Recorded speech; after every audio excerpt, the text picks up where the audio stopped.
চাচা কি হরেন? এই তো লাল ভাঙতেছি ভাই বাপুরে। আচ্ছা, আপনার জেলা তো পাবনা, হ্যাঁ, থানা?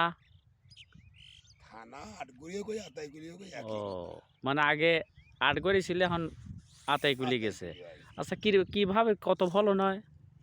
এ বাপু আর কয়ে না, আর আর শোনার কাম নাকি লাল দেখছিলেন না, তুলি তুলি খালি পাতা পাতা ফেলা দিচ্ছি। পিছনে কি লাল তো বেচাও যায়। লাল কিসের ব্যথা বাবু, খায় কিনা? এক দুইটা তিনটি এক কেজি খায় লোক আছে না, লাল তো ঢাকা 80 টাকা কেজি তো। বাবুরে, এনে খায় না কেউ। এতে পিজেরও দাম নাই। কি আর বাবা, গাড়িতে মানুষরা বহুত বেকারদের ভিতরে হয়ে গেছে মানে। এই বুথ কতটি পিস লাগিছে? এই 10 বিঘি তা 40 মন লাগাইছি। তাহলে যদি 1,000 টাকা মনে 40,000, 2,000 টাকা মনে হলে 80,000 টাকা। আর আর পাইট পাইট গেছে কয়টা?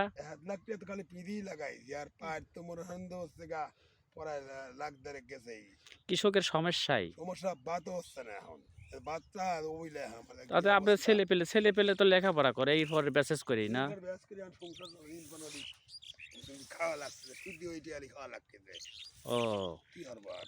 এখন পিস যদি দাম নয় তো কি করবেন না, তো ঘরে কি রাখা করবো যাবে। না, গয়না আর জিনিস লাগবে ফেলা দেওয়ার মতন দেওয়া লাগে, পয়তের দাম হয় না।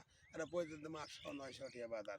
এক মোট পিসের দাম 1250 টাকা, 1000 টাকা কেবাই তুলবি। তাহলে তো আপনার সমস্যা হয়ে গেছে। বিশাল সমস্যা। তাহলে ডক্টর ইউনূস সাহেবকে বলতে হয় যে আমাদের পাবনা জেলার কৃষি উন্নয়নের কিছু টাকা বেশি পিজের বাড়া দিলে মানে ভালো হয় না? ডাক্তার ইউনূস কি বলবি? ডাক্তার ইউনূস কি বন্ধের বান্নায় ভারতের ফিসগুলি? তাহলে দেশের উন্নয়ন বাড়বি, জিনিসপাতির দাম হবে, জনগণ বাঁচবি।